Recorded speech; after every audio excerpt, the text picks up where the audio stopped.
Hello guys! For today's video, gagawa tayo ng isang Chinese style recipe. So, gagamit tayo dito ng labanos. Ito yung radish. So, gagayatin natin ito ng manipis na para siyang toothpick. So, manipis lang siya guys. At tulad nitong pinapakita ko dito.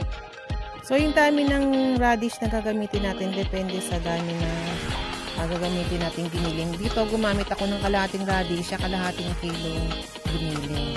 So, after nating matapos na slice ng manipis, lalagyan naman natin siya ng asin.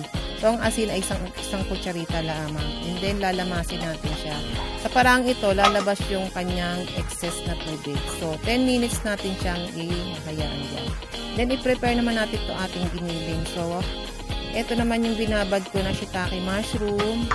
10 minutes ko rin siyang binabad. At gagamit din tayo dyan na sesame oil, toyo, oyster sauce.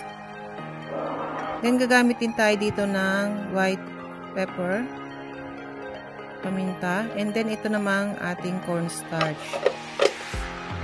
Then, gagamitin tayo dito ng isang pirasong itlog. Maganda rin tayo ng ginayat na spring onion. At after ng 10 minutes, pwede na natin gayatin ng maliit itong ating mushroom. Pagayatin lang natin siya. And then, i-ready na natin para sa paghahalo-halo ng mga mixture. So, after 10 minutes, ito na yung kinalabasan. So, nakita nyo yung tubig ay lumabas na. And then, kailangan pa natin siyang pigaing maigi. Then, after na mapiga, separate natin sa ibang lalagyan. And then, pwede na natin simulan yung ating mixture.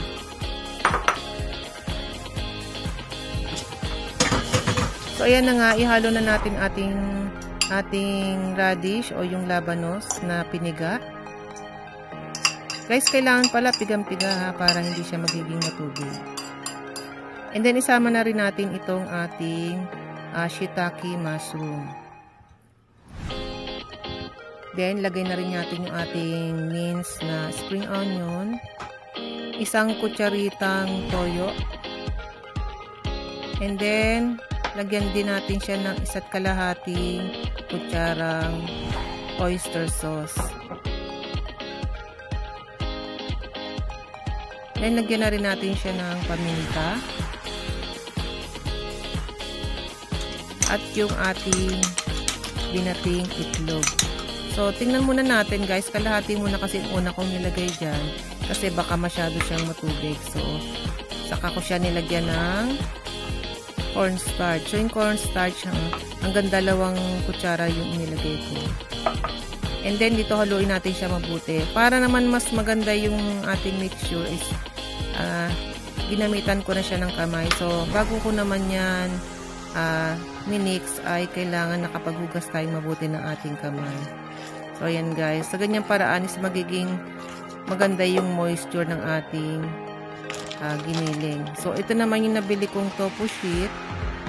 Hinati ko lang siya sa 4 kasi 2 roll lang yung gagamitin ko dyan. So, yan. Diniya ko siya ng 4 and then yung 2 lang ang gagamitin ko. Then, hinati ko sa 2 yung aking minced pork. So, 2 and then iro-roll natin siya guys. Babalutin lang natin para lang siyang lumpia. And then, after nyan, pag nabalot na natin yung 2 na yan, magpapakulo na tayo ng tubig. I-steam natin siya sa kawali o sa steamer ng 15 minutes. So, ayan, pinaprepare ko na yung 2 roll. Kailangan mahigpit siya guys para hindi kumawala yung ating balat. Kailangan kasi pag naluto siya, nakadikit yung ating tofu sheet sa kanyang giniling o dun sa pinaka-mixture natin. So, ayan. After nung 2, naka-ready na yung ating tubig.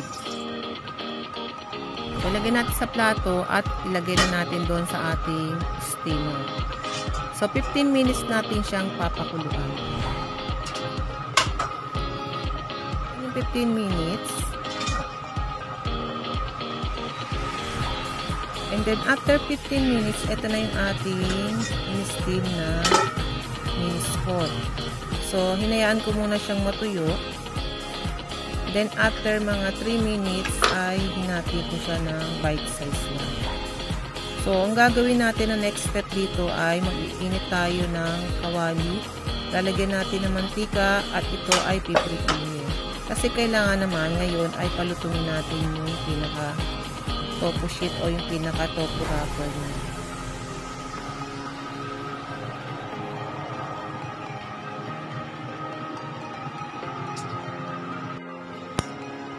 Make sure din na mainit na yung ating kawali bago natin ilagay yung ating mantika. And then, pag na-sure natin na mainit na, pwede na natin simulan yung pagpiprito. So, lahat ng sides lang yan ay pinirito ko. Balik pa rin nyo lang siya. Tapos, yung mga sides niya is palutungin din natin. Katulad nitong ginawa ko. So, madali lang tong recipe na to guys. I hope magustuhan to ng inyong amo. Kasi dito sa Hong Kong, isa ito sa mga basic na mga recipe. So, tikman na natin guys. Ayan. So, sila ayaw nila ng may dipping sauce. Ako kasi gumamit ako dito na sweet chili sauce. So, palagay ko para sa akin, swak na swak itong dipping sauce na to. So, nakita nyo naman guys, yung loob ay moist na moist yung ating minced pork. So, yun lang guys. Salamat sa inyong panonood.